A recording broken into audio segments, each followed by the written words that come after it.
नमस्कार। आज की इस चर्चा में हम एक बेहद ही गहरी और सच कहूं तो थोड़ी रहस्यमयी आध्यात्मिक कथा पर बात करने वाले हैं। पूज्य प्रेमानंद गोविंद शरण जी महाराज की बताई ये कहानी ना, भक्ति को लेकर हमारी जो एक बनी बनाई सोच है उसे पूरी तरह से पलट कर रख देगी। तो चलिए, बिना किसी देरी के सीधे इस कथा में उतरते हैं। शुरुआत ही एक बहुत ही गहरे सवाल से करते हैं। क्या आध्यात्मिक अहंकार यानी स्पिरिचुअल ईगो सांसारिक पापों से भी ज्यादा खतरनाक हो सकता है? जरा सोचिए। ये एक ऐसा विरोधाभास है जो इस पूरी कहानी का सेंटर पॉइंट है। हम अक्सर मानते हैं ना कि जो इंसान बहुत नियम कानून मानता है, कठोर पूजा पाठ करता है, बस वही श्रेष्ठ है।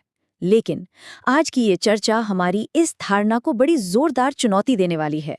भाग 1, 2 भाई 2 मार्ग। तो सबसे पहले आइए इस कहानी के मुख्य किरदारों से मिलते हैं और देखते हैं कि उनकी लाइफस्टाइल में कितना जमीन आसमान का फर्क था।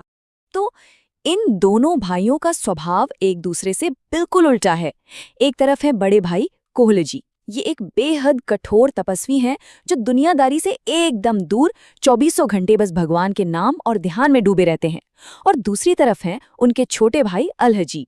अलहजी पूरी तरह से सांसारिक इंसान है, राजसी भोग विलास, राजाओं के साथ उठना बैठना, बस यही सब। लेकिन यहाँ एक बहुत बड़ा कैच है। अलहजी भले ही दुनियादारी में हैं, पर उनके मन में अपने बड़े भाई कोहलजी के लिए भगवान जैसा आदर है। उनका सम्मान और उनकी विनम्रता वो बिल्कुल अटूट है। भाग 2, द्वारका की यात्रा। अब जाहिर सी बात है, कोहलजी अपने छोटे भाई के इस तौर तरीके से अंदर ही अंदर बड़े परेशान रहते थे। उन्हें लगता था कि भाई गलत संगत में पड़ गया है, रास्ता भटक गया है। इसलिए वो एक बड़ा फैसला लेते हैं। कोहलजी का बड़ा दृढ़ विश्वास था कि अगर भगवान द्वारकाधीश के सामने कोई एक सच्चा साष्टांग प्रणाम भी कर लेना तो वो बड़े बड़े यज्ञों से भी ज्यादा फलदायी होता है। उन्हें लगा कि अगर वो किसी तरह अलहजी को खींचकर भगवान के सामने ले जाएं तो शायद उसकी बुद्धि थोड़ी सुधर जाए। बस यही सोचकर वो अलहजी को लेकर पवित्र नगरी द्वारकापुरी निकल पड़ते हैं और अलहजी वो बड़े ही चुपचाप बिना किसी विरोध के उनके साथ चल देते हैं। भाग 3, अप्रत्याशित आशीर्वाद। अब यहाँ से ना कहानी में एक ऐसा मोड़ आता है जो सच में हैरान कर देने वाला है। जब दोनों भाई द्वारकाधीश के मंदिर पहुंचते हैं तो बड़े भाई कोहलजी पूरे भक्ति भाव से एकदम पारंपरिक तरीके से भगवान को एक बहुत ही सुंदर भजन सुनाते हैं। लेकिन भगवान की तरफ से कोई रिएक्शन नहीं आता, एकदम सन्नाटा। इसके बाद कोहलजी थोड़ा खींचकर अलहजी से कहते हैं कि भाई, तुम राजाओं के दरबार में इतना बढ़िया गाते हो तो चलो यहाँ भगवान को भी कुछ सुनाओ। अलहजी हाथ जोड़कर बड़ी विनम्रता से कहते हैं, मुझ में तो कोई भक्ति ही नहीं है, मैं कैसे गा सकता हूँ। लेकिन अब बड़े भाई का हुक्म था तो टाल कैसे सकते थे। उन्होंने गाना शुरू किया। अपनी उस मधुर कोट ट्रेंड राजसी आवाज में उन्होंने भगवान कृष्ण की ब्रज लीला का एक बेहद ही सुंदर पद गाया। और इसके बाद जो हुआ वो सच में रोंगटे खड़े कर देने वाला था। अलहजी का गाना सुनकर साक्षात भगवान द्वारकाधीश की मूर्ति से जोर की आवाज आती है, वाह वाह वाह। जरा इमेजिन कीजिए, पूरा का पूरा मंदिर सन्न रह जाता है। जिस इंसान ने जिंदगी भर दुनियादारी की, कभी भगवान के दर्शन तक नहीं किए, साक्षात भगवान स्वयं उसकी तारीफ कर रहे थे। अब इस पूरी घटना को थोड़ा और ध्यान से देखते हैं। भगवान ने सालों से कठोर तपस्या कर रहे कोहलजी को तो जैसे पूरी तरह से इग्नोर ही कर दिया और इसके बजाय उन्होंने मंदिर के पुजारी को सीधा आदेश दिया कि भाई, जो सबसे पवित्र प्रसादी माला है ना, वो खास तौर पर अलहजी को ही पहनाई जाए। भगवान ने बाकायदा नाम लेकर कहा कि ये सम्मान सिर्फ और सिर्फ अलहजी के लिए है। अब यहाँ हमें एक पल के लिए रुकना होगा। एक बहुत ही स्वाभाविक सा सवाल उठता है, भगवान ने एक ऐसे इंसान को जो पूरी तरह भोग विलास में डूबा है, उसे एक परम भक्त और तपस्वी से ऊपर कैसे मान लिया? क्यों? ये वो सवाल है जिसने कोहलजी की पूरी दुनिया, उनका पूरा का पूरा बिलीफ सिस्टम ही हिलाकर रख दिया। भाग 4, ईर्ष्या और दिव्य दर्शन। अब इस सवाल का असली जवाब जानने से पहले हमें ये देखना होगा कि इस घटना का बड़े भाई कोहलजी के दिमाग पर क्या असर हुआ। सच कहूं तो कोहलजी अंदर ही अंदर भयानक ईर्ष्या और कड़वाहट से भर गए। उनके दिमाग में बस एक ही बात घूम रही थी, मैं दिन रात गाता हूँ, इतनी तपस्या करता हूँ, मुझे तो कुछ नहीं मिला और इसने बस एक बार गाया और इसे सीधे भगवान की माला मिल गई। ये तो मेरा सरासर अपमान है। तो यहाँ पॉइंट ये है कि कोयल जी जाने अनजाने में उसी आध्यात्मिक अहंकार के जाल में फंस गए थे। उनके उन अच्छे कर्मों ने ही ना उनके भीतर एक गहरा घमंड पैदा कर दिया था। और इसी ईर्ष्या और अपमान की आग में जलते हुए कोल्हजी एक बहुत ही खतरनाक कदम उठा लेते हैं। वो इस बात को बर्दाश्त नहीं कर पाते और अपनी जान देने के लिए सीधे समुद्र में छलांग लगा देते हैं। लेकिन कहानी यहाँ खत्म नहीं होती, बल्कि यहाँ से एक नया रहस्य खुलता है। डूबने के बजाय वो जादुई तरीके से सीधे भगवान के दैवीय लोक यानी दिव्य द्वारकापुरी में पहुंच जाते हैं। लेकिन यहाँ जो विडंबना है ना, वो देखिए। कोल्लजी साक्षात भगवान के उस परम लोक में पहुंच गए हैं जहां सिर्फ और सिर्फ आनंद है।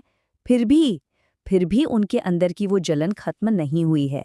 उनका वो स्पिरिचुअल ईगो अभी भी उन्हें खाए जा रहा है। जब वहां भगवान के सेवक उन्हें भोजन परोसते हैं और उनके सामने ही दूसरी थाली उनके छोटे भाई अल्लाजी के नाम से रख देते हैं, तो कोल्लजी फिर से ईर्ष्या से तिलमिला उठते हैं कि कमाल है, यहाँ भी भगवान उसी से प्यार कर रहे हैं। भाग 5 पूर्व जन्म का रहस्य। अब पानी सिर से ऊपर जा चुका था, तो भगवान को खुद बीच बचाव करना पड़ा। वो कोल्हजी को समझाते हैं कि तुम जो देख रहे हो सच्चाई वो नहीं है, अल्हजी की सच्चाई कुछ और ही है। और फिर भगवान कर्मों की उस रहस्यमयी पर्दे को हटाते हैं। भगवान कोल्लजी को अल्लजी की आत्मा का पूरा सफर दिखाते हैं।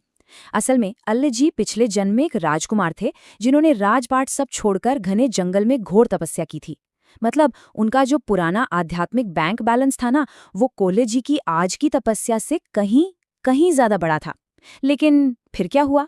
एक दिन जंगल में एक राजा को अपनी पूरी शान और शौकत के साथ गुजरते देखकर उनके मन में बस एक पल के लिए उस राजसी सुख को भोगने की लालसा आ गई थी, सिर्फ एक पल के लिए। और इसी लालसा को हम वासना कहते हैं। वासना कोई मामूली चीज नहीं है, ये एक गहरी, लंबे समय तक टिकने वाली इच्छा है जो किसी की भी आध्यात्मिक दिशा को पूरी तरह भटका सकती है। बस उस एक क्षण की वासना ने अल्नजी का सारा भजन रोक दिया, और उसे अधूरी इच्छा को पूरा करने के लिए, उसे भोगकर खत्म करने के लिए उन्हें अल्नजी के रूप में ये सांसारिक जन्म लेना पड़ा। लेकिन अल्हाजी पूरी तरह से बर्बाद नहीं हुए। जिस चीज ने उन्हें बचा लिया वो थी दैन्य। दैन्य का मतलब है अत्यंत गहरी आंतरिक विनम्रता, खुद को सबसे नीचा मानना और दूसरों को हमेशा सम्मान देना। दुनियादारी में रहते हुए भी अल्हाजी के मन में अपने बड़े भाई और भगवान के लिए जो पूर्ण विनम्रता थी, उन्होंने कभी अपने पिछले जन्म की तपस्या का घमंड नहीं किया। इसी दैन्य भाव ने, इसी हम्बलनेस ने उन्हें भगवान का इतना प्रिय बना दिया। तो अब इस पूरी सच्चाई को जानने के बाद चलिए एक बार फिर से इन दोनों भाइयों को देखते हैं। एक और कोल्हजी हैं, पुण्य कर्म तो बहुत किए हैं, लेकिन अंदर से अहंकार और ईर्ष्या से भरे हुए हैं। दूसरी ओर एलजी हैं, बाहर से एकदम सांसारिक जीवन जी रहे हैं, लेकिन अंदर से पूरी तरह विनम्र हैं। ये बात हमें बहुत ही साफ तरीके से समझाती है कि कैसे अहंकार हमारी सारी तपस्या और अच्छे कर्मों पर पानी फेर देता है, जबकि विनम्रता उसे शुद्ध और भगवान के लिए स्वीकार्य बना देती है। भाग 6 भक्ति का असली अर्थ। तो चलिए अब इस कहानी के अंतिम और सबसे अहम पड़ाव पर चलते हैं, जहां हमें समझ में आएगा कि भक्ति आखिर है क्या और इस कहानी का अंत कैसे होता है। भगवान कृष्ण कोल्हजी को बताते हैं कि अरे भाई, तुम जिससे इतनी जलन महसूस कर रहे हो ना, वो अल्हज जी तुम्हारे समुद्र में कूदने के बाद से तुम्हारे बिना तड़प रहा है। उसने अन्न जल सब त्याग दिया है और बस अपने प्राण छोड़ने वाला है। ये सुनते ही कोल्हजी का सारा अहंकार एक झटके में चकनाचूर हो जाता है। उनकी वो सारी जलन एक बहुत ही गहरे प्यार में बदल जाती है। वो अपनी गलती मानते हैं और तुरंत भगवान का दिव्य प्रसाद लेकर अपने भाई के पास वापस लौटते हैं। जब दोनों भाई मिलते हैं ना, तो रोते हुए एक दूसरे के गले लग जाते हैं और अंत में दोनों वन में जाकर परम मोक्ष को प्राप्त कर लेते हैं। तो इस पूरी कहानी से हमें क्या समझ आता है?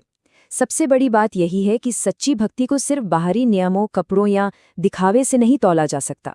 हाँ, सच्चे मन से की गई हर एक मिनट की प्रार्थना अहमियत रखती है, लेकिन अगर उसमें अहंकार का जरा सा भी अंश आ गया तो वो पूरा रास्ता भटका सकता है। सच्ची भक्ति कहीं और नहीं, बस मन की पवित्रता और विनम्रता में बसती है। और अब इस चर्चा को खत्म करने से पहले एक बहुत ही गहरा सवाल छोड़कर जाता हूँ। अगर आज किसी के पूरे जीवन भर की भक्ति और उसके सारे अच्छे कर्मों को एक तराजू पर तौला जाए तो क्या वो तराजू विनम्रता की ओर झुकेगा या फिर अहंकार की ओर? जरा इस पर विचार कीजिएगा। ये एक ऐसा सवाल है जो हम सबके नैतिक और आध्यात्मिक सफर को समझने की असली चाबी है।